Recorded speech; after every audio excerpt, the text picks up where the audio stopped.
up, guys? Kevin Ma here, and today I want to share a book that I really enjoyed reading. It's called The Science of Getting Rich by Wallace D. Wattles.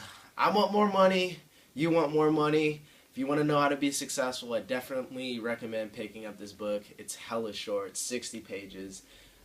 It's so thin. You can read it in a day, and according to the back of the book, if you've heard about law of attraction or positive thinking and whatnot, the reason why those exist is because of this guy. So I definitely recommend checking out the OG, the origins of how it all started.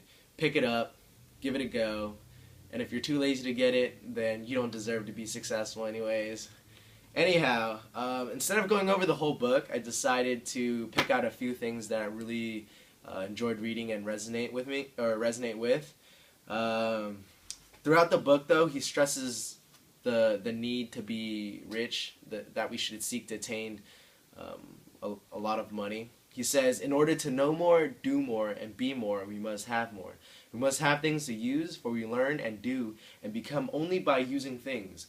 We must get rich so that we can live more. He says this a lot. He says that in order for us to grow and become all that we can be, we need a lot of money.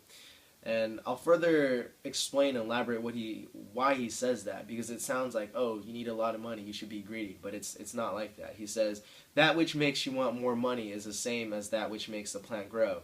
It is life seeking fuller expression. Meditate on that. I'm going to tie it into something else he says, though. When an organism has more life than can be expressed in the functions of its own plane, it develops the organs of a higher plane, and a new species is originated. Now think about it. When the sperm meets the egg, it becomes 2, and the 2 becomes 4, and becomes 8, and it keeps multiplying and becomes a fetus, right? Just like how a caterpillar becomes a butterfly. Well, back to what he was saying about a plant. If a plant or a flower doesn't have enough sunshine or water or nutrients, it can't become the flower that it was meant to be.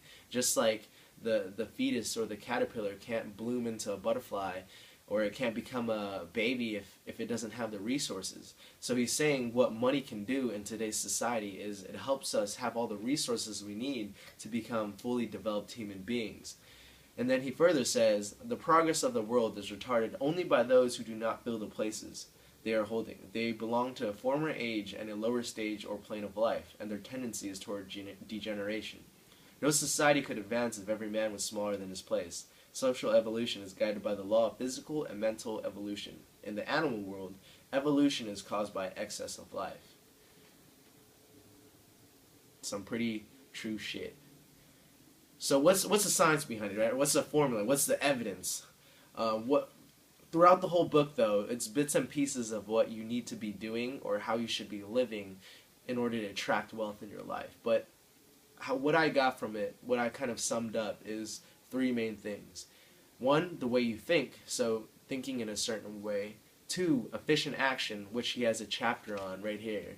Efficient action, what you should be doing, how you can do all that you can do, and why you should be doing all that you can do, and making efficient decisions, not checking Snapchat, Instagram, and blowing your day away. It's about doing what you're supposed to be doing day after day and creating the opportunities and attracting into your life. And then the last thing that he says is value. He says, give every man more in use value than you take from him in cash value. Then you are adding to the life of the world by every business transaction. So if you think about it, if you don't have value, if you don't have a skill set, if you don't have something you can deliver to the world, then you can't get compensated for it.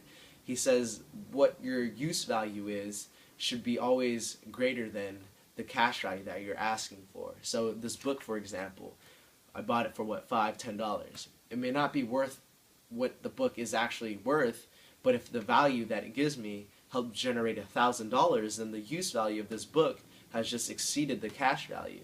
If you think about it, an iPhone is $200, $300. If you don't use it to maximize its use value, then you're not actually attaining enough. But the use value that an iPhone has is so great that it connects the whole world together, that it increases more life. There's apps and all kinds of things that you can use on this phone to increase the value of your life, and because of that, more life is able to form, and that is how you attract wealth. So thinking in a certain way, doing efficient action and having a lot of value as a human being that you can give away and then attract wealth in return. So totally recommend getting this book. This guy should probably come back from the grave and pay me for this because it's going to get a lot of views and he's going to sell a lot of copies.